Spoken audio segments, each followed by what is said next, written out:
రెబ్బెన మండలం కొమరవెల్లి గ్రామ పంచాయతీ సర్పంచ్గా పాకాల సాగర్ గౌడ్ నన్ను గెలిపించిన కొమరవెల్లి గ్రామ పంచాయతీ ప్రజలకు కృతజ్ఞతలు తెలియజేసిన పాకాల సాగర్ గౌడ్.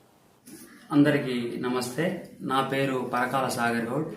మాది రెబ్బెన మండల్, కొమరంభీం ఆసిఫాబాద్ జిల్లా, కొమరవెల్లి గ్రామ పంచాయతీ. మేము మొన్న థర్డ్ ఫేజ్లో జరిగిన ఎన్నికల్లో సర్పంచ్గా పోటీ చేసి గెలవడం జరిగింది. ఇందులో కొందరు ప్రజలు నన్ను మెజారిటీ ఇచ్చి, అంటే ఇంతకుముందున్న పాలకుల పాలన నచ్చక మనకు కొంతవరకు మెజారిటీ ఇచ్చి మనం గెలిపేయడం జరిగింది. నేను ఊరు వాడవాడ తిరిగినప్పుడు వాళ్ళ సమస్యలు నా దగ్గర తీసుకురావడం జరిగింది. ఆ తీసుకొచ్చిన సమస్యల్ని నేను తీరుస్తాన నమ్మకం వాళ్ళ దగ్గర ఉండి వాళ్ళు నన్ను ఓట్లేసి గెలిపేయడం జరిగింది. ఇప్పటి నుంచి మేము పని స్టార్ట్ చేసినాం. ఆల్రెడీ కొంతవరకు పని కూడా మేము కరెంటు గురించి కానీ ఏఈ గారితో డి గారితో మాట్లాడడం జరిగింది.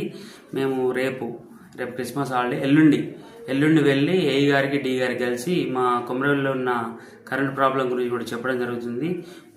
మా ఎమ్మెల్యే కోవాలక్ష్మి గారి దగ్గర కూడా వెళ్ళి మేము మాకు రోడ్డు సమస్య కానీ డ్రైనేజ్ సమస్య కానీ వీటన్నిటినీ మేము సాల్వ్ చేసుకొని కొమరవెల్లి గ్రామ ప్రజానికి నేను ఎప్పుడు రుణపడి ఉండి వాళ్ళు ఏ పని అడిగినా న్యాయంగా చట్టబద్ధంగా జరిగే పనులన్నీ నేను వాళ్ళకు చేస్తూ నేను ఇంతకింత ఎదిగేలా చూసుకుంటూ వాళ్ళు నా దగ్గరికి వచ్చి ఏ పని చెప్పినా తప్పకుండా చేస్తా అని చెప్పేసి మాట ఇచ్చినాం. ఆ మాట నిలబెట్టుకుంటాం. ఇంకోసారి ఇప్పుడు మనకు కేవలం 3 ఓట్లతో మనం గెలవడం జరిగింది.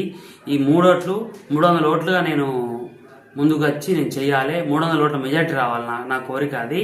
ఇప్పుడు మొదట అడిగే 3 ఓట్లు కాబట్టి 300 ఓట్ల దాకా నాకు రావాలంటే నేను పెద్ద మొత్తంలో పనులు చేయాలి, ఊరిని డెవలప్మెంట్ చేయాలి. అది నా భుజాల మీద వేసుకొని నేను తప్పకుండా పని చేస్తా అని చెప్పేసి కొమరవెల్లి గ్రామ ప్రజానీకానికి, గ్రామ పంచాయతీ ప్రజలకు అందరికీ తెలియజేస్తున్నాను. ఓకే.